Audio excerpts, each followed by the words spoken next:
Good morning from Dexter, New Mexico. I had to pull into the post office and wait for the train to go by so I could get onto First Street and head on up to my land. It's Thursday morning and about 5 minutes to 8. And so we're here to check on the property.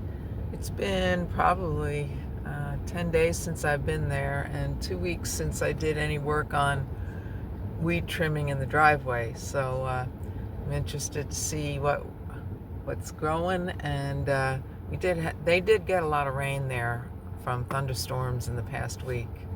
All right, the train's gone by and we're going to keep going.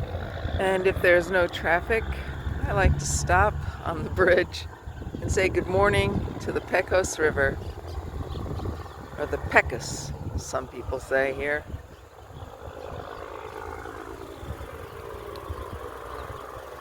Good morning, river. Alrighty then. Okay, it's 8 o'clock in the morning, about 78 degrees. A little bit of a haze. I think that's coming in from some wildfire smoke from fires in southern Colorado. Building pad is looking pretty good. Not too much has come up. I can easily take care of these couple of weeds that are here. Nice breeze. Not a whole lot of growth on the driveway, so that's good. So one of the good things about this land is that there is power at the road. That's the utility pole that the power company is going to come off of, and they're going to give me 3 poles. And the third pole is going to drop down here by the corner of the container workshop pad, and then the line to the house is going to go underground about 60 feet in that direction. So that was one of the good features of the land, is that at least we have power at the road.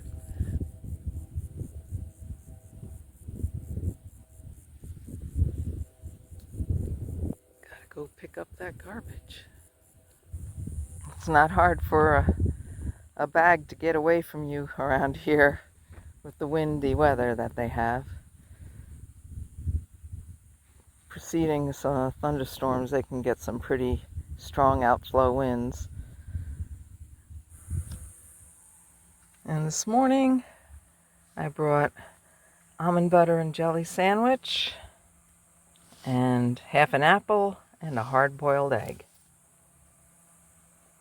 And that'll hold me for a while.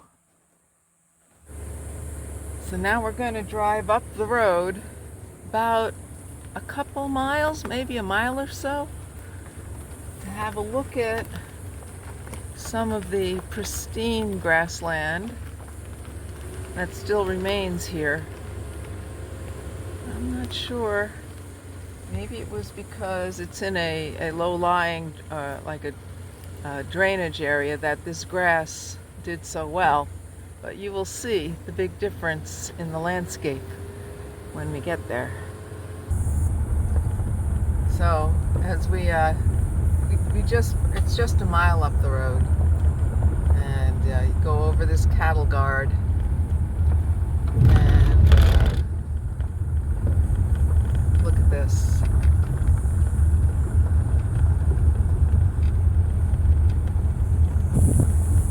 So the vision for the future of my land hopefully looks something like this.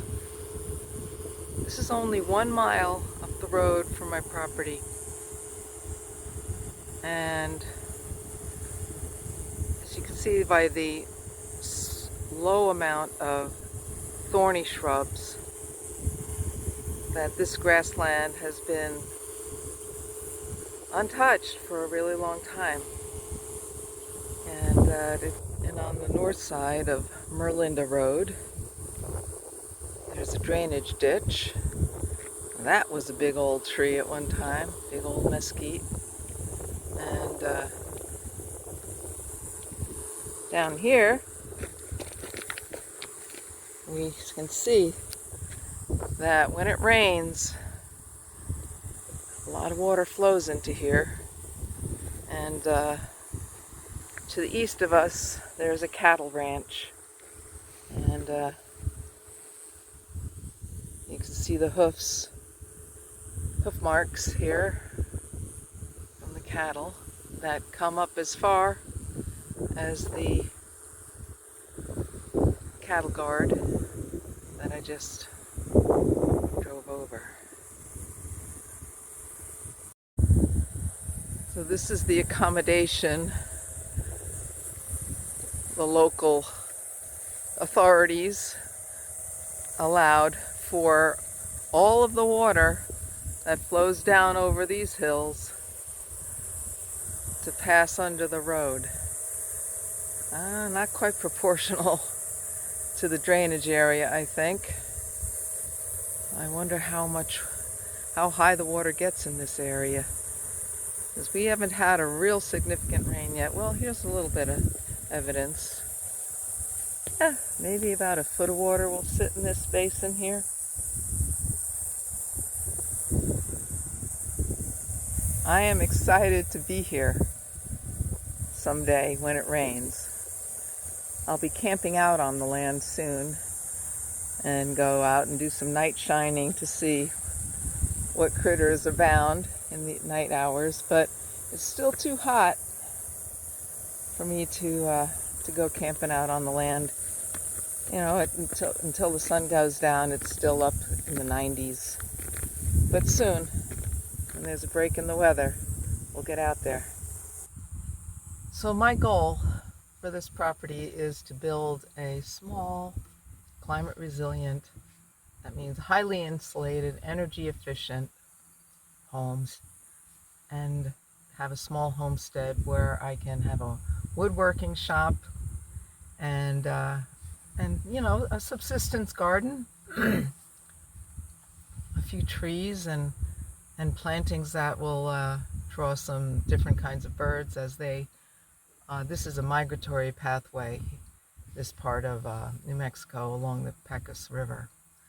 I also want to make an effort to restore this landscape to what it possibly could be. Interested, or if you think that this cause is worthy of your support, post it in the comments and I will create a Patreon page so that you can support this effort and follow along with the journey. Appreciate it. Until next time.